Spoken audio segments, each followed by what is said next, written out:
આ તરફ અરવલ્લી જિલ્લામાં ટેકાના ભાવે મગફળીની ખરીદી શરૂ થઈ ચૂકી છે। ટેકાના ભાવે મગફળી વેચવા માટે ખેડૂતો મોટી સંખ્યામાં યાર્ડ પર પહોંચી રહ્યા છે। ટેકાના ભાવમાં વધારાની માંગ પણ ખેડૂતો કરી રહ્યા છે, જેમાં મણ દીઠ ₹200 વધારવો આપવામાં આવે તેવી માંગ ખેડૂતોની છે।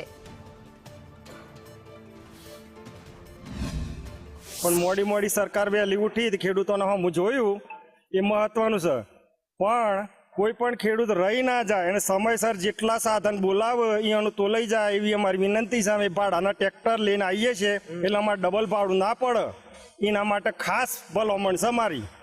અને જે તોલાટ તો જોયો બહુ રેગ્યુલર તોલાય છે એ પ્રમાણે તોલ, અને કોઈ 1-2 ગ્રામમાં ઓછું વધતું હોય તો કોઈ ખેડૂતનું દુઃખ ના થાય અને એની મગફળી લેવાય અમારી વિનંતી છે।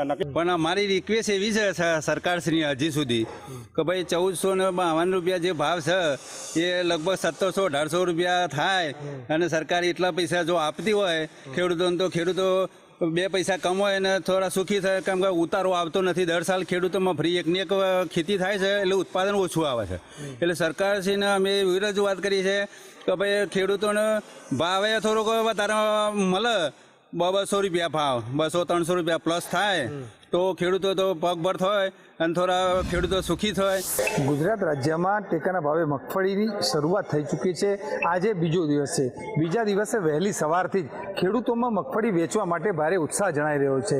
સંદેશ ન્યૂઝ હાલ પહોંચ્યું છે મોડાસા માર્કેટ યાર્ડ ખાતે। દ્રશ્યમાં જોઈ શકો છો કે તમામે તમામ ખેડૂતો વહેલી સવારથી પોતપોતાના ટ્રેક્ટરો લઈ અને મગફળી વેચવા માટે આવ્યા છે। તંત્ર દ્વારા પણ 50 જેટલા ખેડૂતોને મેસેજ કરવામાં આવ્યા છે।